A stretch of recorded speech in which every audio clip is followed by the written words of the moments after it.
Magandang araw! Sa videong ito ay pag-uusapan natin ang tungkol sa medicinal plant na ulasimang bato na tinatawag ding pansit-pansitan o sinaw-sinaw. Ito ay may scientific name na Peperomia pellucida.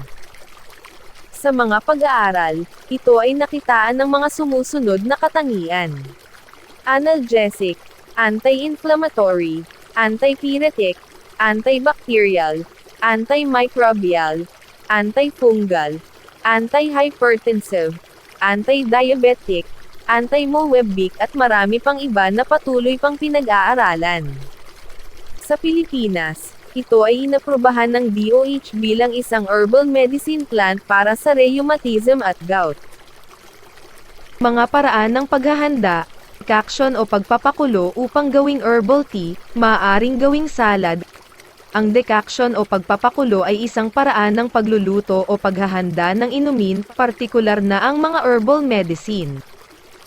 Paggawa ng herbal tea.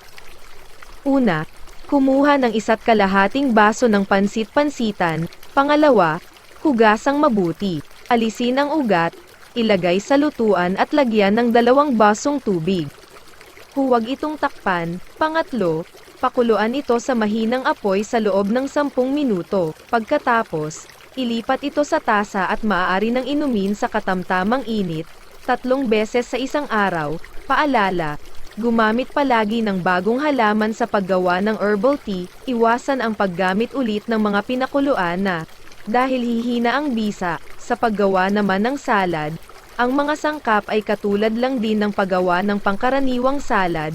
Hugasan ang mga sangkap, pagkatapos ay hiwain ang sibuyas, kamatis at pansit-pansitan, lagyan ng vinegar, asin at konting asukal, paghalo-haluin ang mga sangkap at pwede nang kainin. May mga paalala ang DOH patungkol sa paggamit ng halamang gamot. Una, iwasan ang paggamit ng insecticide na maaaring makaiwan ng lason sa halaman. Pangalawa, sa paggawa ng halamang gamot, gumamit ng clay pot at huwag takpan habang pinapakuluan sa mahinang apoy. Pangatlo, gamitin lamang ang parte ng halaman na tinataguyod ng DOH. Pang-apat, sundin ang proper dosage. Panglima, itigil ang paggamit ng halamang gamot kung nagkakaroon ng allergy.